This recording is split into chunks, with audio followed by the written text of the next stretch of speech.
Bonjour et bienvenue dans ce cours sur brûlure et inhalation de fumée. Les objectifs pédagogiques sont de connaître la définition d'une brûlure et de sa profondeur, de savoir diagnostiquer une brûlure et estimer la surface brûlée, identifier une brûlure superficielle et une brûlure profonde, et enfin reconnaître les signes de gravité d'une brûlure chez l'adulte et l'enfant. Je n'ai pas de lien d'intérêt. Nous aborderons tout d'abord les définitions et les différents types de brûlures. Nous verrons ensuite comment estimer la surface brûlée. Et enfin, nous identifierons les signes de gravité des brûlures chez l'adulte. Voyons dans un premier temps les définitions et les différents types de brûlures. Par définition, les brûlures résultent d'une destruction plus ou moins complète de la peau. Une brûlure peut être secondaire à une agression thermique par une flamme, un liquide ou différentes vapeurs, une agression électrique, chimique ou, de manière plus rare, par des radiations ionisantes. La gravité clinique d'une brûlure dépend de son étendue ou de l'existence de lésions associées. Concernant la classification des brûlures, la température et la durée d'exposition vont déterminer la profondeur de l'atteinte cutanée. Les brûlures superficielles peuvent cicatriser spontanément, tandis que les brûlures profondes nécessiteront un geste chirurgical. Concernant l'évaluation initiale, et selon la profondeur de la brûlure, on distingue les brûlures du premier degré qui correspondent à une lésion isolée de l'épiderme et qui vont se caractériser cliniquement par un érythème douloureux. Les brûlures du second degré se caractérisent cliniquement par la présence de phlictène.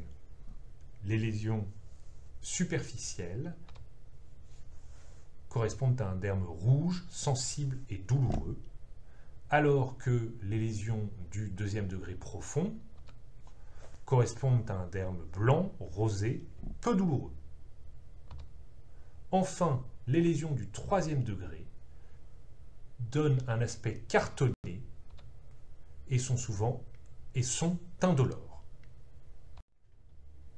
L'évaluation portera également sur les localisations à risque, atteinte des zones fonctionnelles de la face, du cou, des zones périorificielles, la bouche, les narines, des plis de flexion, plis du coude, poignet, atteinte du périnée, des organes génitaux externes, des seins, atteinte des voies aériennes par inhalation de gaz chaud ou de suie brûlante, qu'on pourra suspecter par la présence de suie dans l'oropharynx et dans les expectorations, et par la présence de signes fonctionnels respiratoires.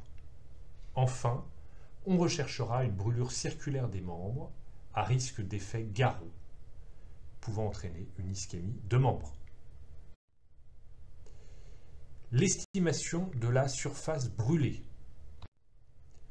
repose sur différentes méthodes, la plus classique d'entre elles étant la règle des 9 de Wallace, qui segmente le corps humain en différentes parties comme indiqué sur ce schéma. Chaque membre supérieur correspond à 9%, les membres inférieurs à 18% et le tronc à 18%, la paume de la main à 1%.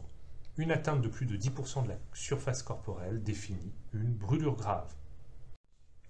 On peut utiliser la table de Berkoff pour des mesures plus précises, qui est également utilisable chez l'enfant. L'identification des signes de gravité de brûlure chez l'adulte est indispensable. On recherchera des signes de gravité liés à la brûlure en elle-même. Quand sa surface excède 10% de la surface corporelle, nous l'avons vu. Lorsque la localisation de la brûlure est particulière, lorsque la brûlure résulte d'un agent vulnérant particulier, brûlure électrique avec risque de troubles du rythme cardiaque ou risque de lésion délabrante, brûlure chimique avec risque de toxicité systémique, ou signe de gravité lié à la présence d'une détresse respiratoire aiguë, secondaire le plus souvent à l'inhalation de fumée d'incendie. La gravité peut être liée également à des facteurs associés, des traumatismes liés à l'exposition à une explosion ou à d'autres lésions traumatiques dans le cadre d'un polytraumatisme, des troubles de conscience dans le cadre d'une intoxication au monoxyde de carbone ou au cyanure, ou enfin liés au terrain du patient, à son âge ou à ses comorbidités cardiaques, respiratoires ou à une intoxication alcoolo-tabagique sous-jacente.